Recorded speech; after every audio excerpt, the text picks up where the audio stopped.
अभी कुछ वीडियोस आपने शायद सोशल मीडिया पे देखे हों जिसमें लोग हथियार को लेके हर्ष फायरिंग कर रहे हैं या दिखा रहे हैं। युवाओं में गांव-गांव, ढाणी-ढाणी एमडी और स्मैक का प्रचलन पहुंच चुका है। अब उनके फॉलोअर्स जो हैं उन पे भी निगरानी रखी जाएगी। कोई लाइक कर रहा है या कमेंट कर रहा है वो 2023 को लेकर बाड़मेर पुलिस को क्या लगता है कि ये 3 चीज़ें इनके ऊपर ध्यान दें? बाड़मेर के लिए अवैध हथियार और अवैध मादक पदार्थ को चैलेंज मानता हूँ। 2-3 जो मुख्य चैलेंज बाड़मेर पुलिस के सामने हैं और रहेंगे मेरे ख्याल से अवैध हथियार, अवैध मादक पदार्थ। सोशल मीडिया एक बहुत बड़ा नशा बन चुका है और इस पर जो चीज़ें प्रचारित की जाती हैं, कई बार ऐसा लगता है कोई बैरिकेड किसी व्यक्ति को हथियार पे अपना हीरो दिखा रहा है, उसको हीरो मान रहे हो। वर्ष 2022 बीतने को है और नया वर्ष आने को है। कई चैलेंजिंग जॉब रही पुलिस के लिए और कई ऐसी चीज़ें रही जिससे पुलिस को आत्मसंतुष्टि भी रही कि इस बार उन्होंने बढ़िया काम किया। आगे 2023 के लिए क्या क्या इनकी प्राथमिकता है, उसको लेकर आज बाड़मेर जिला पुलिस अधीक्षक दीपक भार्गव जी से हम रूबरू होंगे। सर, सबसे पहले तो आपसे ये जानना चाहेंगे कि जो बीता वर्ष था वो बाड़मेर पुलिस के लिए किस तरीके से रहा? क्या कोई चिंताएं भी थी या इस बात का संतोष भी था कि जो बीती वर्ष 2021 में हुआ उसके बनिस्पत इस बार हमने कई चीज़ें अचीव कर ली? पुलिस का कार्य, पुलिस की भूमिका और पुलिस का कार्य संतोषजनक था या नहीं था, ये तो यहाँ की जनता और आप लोग बताओगे कि कैसा था।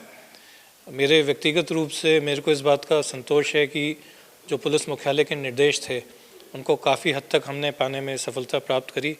चाहे वो निरंतर पूरे वर्ष अवैध मादक पदार्थ, अवैध हथियार, हार्डकोर अपराधियों के विरुद्ध कार्रवाई कर रहे हों या यहाँ पर कोई अपराध हुआ है उसको खोलने में रहे हों। इस वर्ष हत्या का कोई भी मुकदमा ऐसा नहीं है जो अनट्रेस्ड हो, चाहे कितना भी डिफ़िकल्ट, कितना भी पेचीदा था। लूट के 2-3 मुकदमों को छेड़ के शेष 15-16 मुकदमों में हमने सफलता मिली है। डकैती का कोई ऐसा केस नहीं है जो अदम पता हो। तो उसको देखा जाए तो उसको लेके मैं संतोष व्यक्त कर सकता हूँ कि हाँ, बाड़मेर पुलिस के सभी साथियों ने मेहनत करी और इन चीज़ों में जितनी सफलता मिली वो मिली। सर, मेट्रो सिटीज़ की तर्ज पर बाड़मेर में एक ट्रेंड चल गया है हथियारों का, नशे का, जिसको लेकर पुलिस भी काफ़ी मशक्क़त करती है कि इसके जो एक नेक्सस है उसको तोड़ा जाए। क्या लगता है कि जो बीता वर्ष रहा इसमें कितनी हद तक ऐसे नशे के जो खरीद फरोख्त करने वाले या उसका उपयोग करने वाले उन तक पुलिस पहुंची? दुर्ग जी, मेरा मानना है कि बाड़मेर ज़िला अभी एक ट्रांजिशन मोड पे है। यहाँ का तेज़ गति से जो औद्योगिकरण हो रहा है और जो विकास हो रहा है, तो मैं ये तो नहीं कहूँगा कि यहाँ की जनता को वहाँ की कीमत चुकानी पड़ी है, पर उससे जो उपजी हुई समस्याएं और अपराध है उसका सामना करना पड़ रहा है। जिसमें से एक, जैसे आपने कहा, अवैध हथियार। 125 से ज़्यादा मुकदमे इस बार दर्ज करे हैं, गत वर्ष से 3 गुने। उसके बावजूद भी एक तरह से लग रहा है जैसे सतह को केवल खुर्चा हो, तो कितना और हो सकता है, उस पर निरंतर काम करने की आवश्यकता है। अवैध मादक पदार्थ, दुर्भाग्यवश पूरा ज़िला यूज़र है, यहाँ बनता नहीं है। यहाँ एनडी नहीं बनती, स्मैक नहीं बनती, यहाँ डोडा चूरा और अफीम बनता नहीं है। यहाँ पे आता है तस्करी के द्वारा और युवाओं में गांव-गांव, ढाणी-ढाणी एमडी और स्मैक का प्रचलन पहुँच चुका है, जो गत साल मुकदमों में जो दर्ज हुए उससे हमें पता चला है। तो इस पर काम किया है, लेकिन इस पर उतना ही और काम करने की आवश्यकता है जो हमारे मुख्य चैलेंज के रूप में है।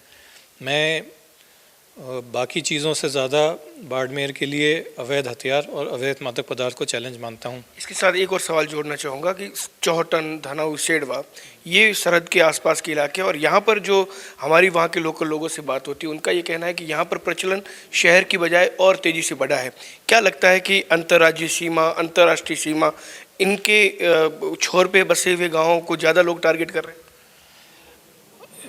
जो रूरल एरिया जैसा आपने बताया, धनाऊ, तोरीमना, गुड़ामलानी, सेड़वा, इस तरफ जो अवैध मादक पदार्थ का प्रचलन है वो एमडी और स्मैक का है।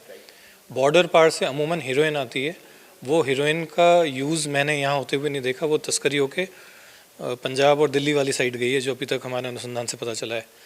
तो बॉर्डर पार से आए हुए मादक पदार्थ से ना होके बनस्पत हमारे जो एमडी महाराष्ट्र गुजरात से आ रही हो या अफीम रोडा चूरा प्रतापगढ़ चित्तौड़ से जो आ रहा हो, उसको लेके जो ऑस्मैक में कन्वर्ट होके जो यूज़ कर रहे हैं वो ज़्यादा है।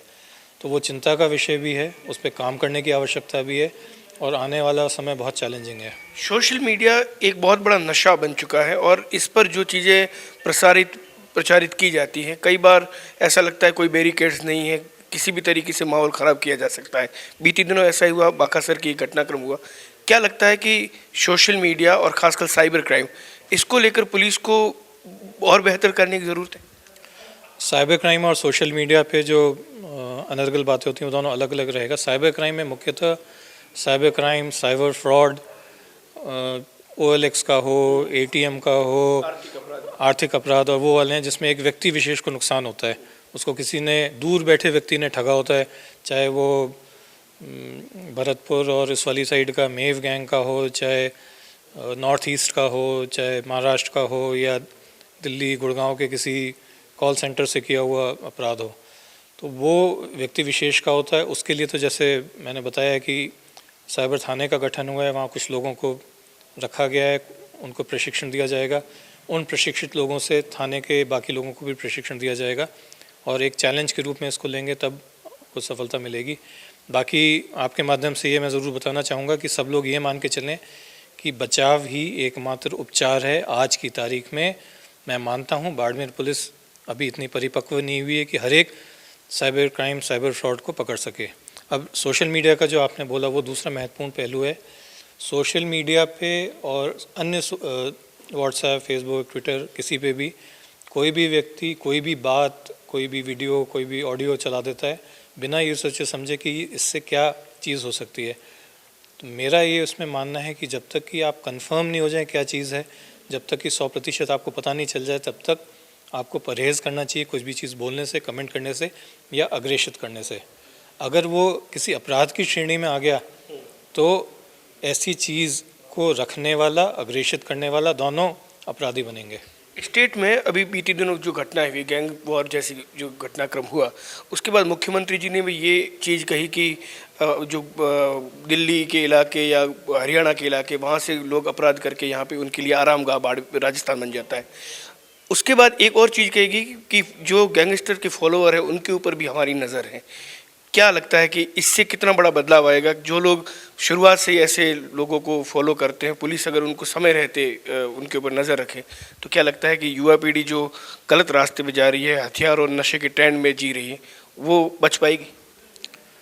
अभी कुछ वीडियोस आपने शायद सोशल मीडिया पे देखे हैं जिसमें लोग हथियार को लेके हर्ष फायरिंग कर रहे हैं या दिखा रहे हैं। वो जैसे ही संज्ञान में आते हैं तो उन पे मुकदमा दर्ज होता है। अब उनके फॉलोअर्स जो हैं उन पे भी निगरानी रखी जाएगी, कोई लाइक कर रहा है या कमेंट कर रहा है, वो कर रहा है। तो मेरी युवाओं से यही सलाह रहेगी कि दो क्षण की, अब इसमें खुशी भी नहीं बोल सकते, इसको क्या बोलें। आप किसी व्यक्ति को हथियार पे अपना हीरो दिखा रहा है, उसको हीरो मान रहे हो, तो वो उसको उस चीज़ से हटें। ना तो उससे खुशी मिलेगी, ना उससे कोई आपको संतुष्टि मिलेगी। उल्टे अगर वो अपराध की श्रेणी में आ जाएगा और मान लीजिए मुकदमा दर्ज हो गया तो आपका भविष्य और ख़राब होगा। तो उससे परहेज़ करें, उससे बच के रहें। सभी लोग अपने, अगर कोई साथी इसमें फंसा हुआ है तो उसको तुरंत डिलीट करें, उसको हटाएं। नहीं मानता तो पुलिस को सूचित करें।